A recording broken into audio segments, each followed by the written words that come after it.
Why we need to observe some skills even if you don't need it అనేది ఎందుకు నేను వీడియోలో చెప్తా. సో చిన్నప్పుడు మా మదర్ ఎలా అంటే, నువ్వు వంట చేసేటప్పుడు నువ్వేం చేయకపోయినా పర్లేదు, నువ్వు నాకేం హెల్ప్ చేయకపోయినా పర్లేదు, బట్ వచ్చి నుంచొని ఇక్కడ చూడు నేను ఏం చేస్తున్నాను, ఎలా చేస్తున్నానో చూడు అని చెప్పి అనేది.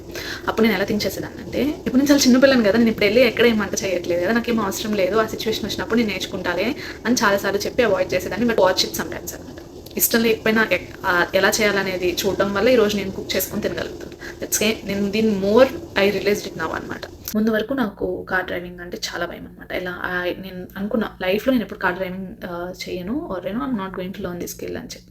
But recently I realized it more that I definitely need to learn ఇక్కడ యూఎస్లో బతకాలి అంటే. సో అలా అనుకున్న దగ్గర నుంచి నేర్చుకోవడానికి ట్రై చేస్తుంటుంటే కార్ ఎటో వెళ్తుంది, ఎటు తిప్పుతుంటే ఎటో వెళ్తుంది.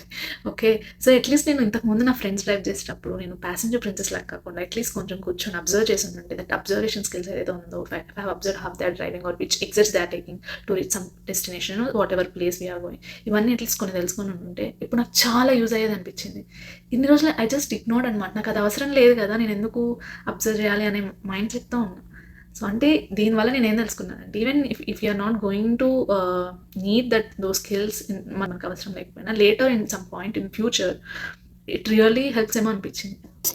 సో గైస్, అవసరం లేకపోయినా అన్నీ అబ్జర్వ్ చేస్తూ ఉండాలని మాత్రం తెలుసుకో.